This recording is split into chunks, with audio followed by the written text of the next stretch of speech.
During the war, hundreds of American pilots were recruited to fly for the Chinese Air Force. They were called the Flying Tigers, and their mission to help defeat the Japanese. CCTV's Roee Ruttenberg has our story.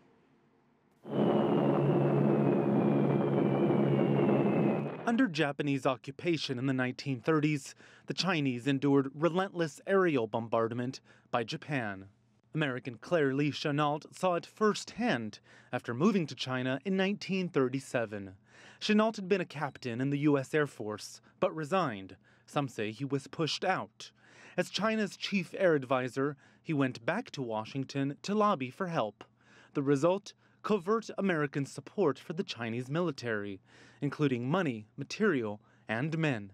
Chenault returned to China with more than 300 others, members of the newly formed American Volunteer Group, or AVG, of the Chinese Air Force. American aviators flying American planes, wearing Chinese uniforms. Chen Xiangmei was a journalist covering the war, and the Americans, and Chenault, whom she would eventually marry. To me, he's a very humble person and very serious about his work, and truly love Chinese people in China. At a time when U.S. strategy emphasized high-altitude bombing, Chenault advocated, quote, defensive pursuit, fighter planes intercepting enemy aircraft. Just 12 days after the attack on Pearl Harbor, Chenault's squadrons of P-40 Warhawks saw their first action, shooting down several Japanese bombers heading to Kunming. Over the next 7 months, the AVG, dubbed the Flying Tigers, would destroy around 300 enemy aircraft, most of them in aerial combat. People would come up to me and my sister, men who had known him during the war, and they would start crying as they spoke to us.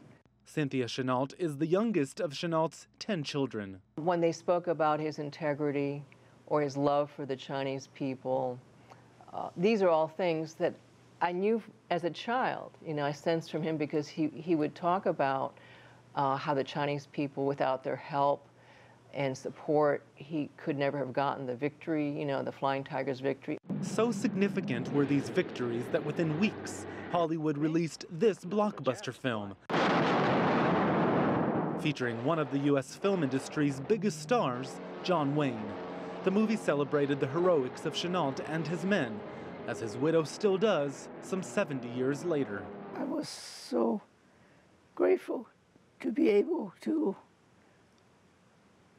work with him, to live with him, and to spend time with him in China.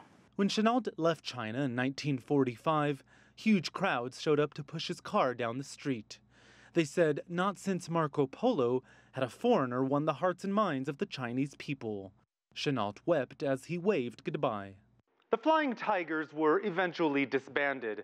The squadrons became the 23rd Fighter Group of the U.S. Air Force, which then became a part of the 14th Air Force Command, led by the reinstated and promoted U.S. Air Force Lieutenant General Claire Chenault.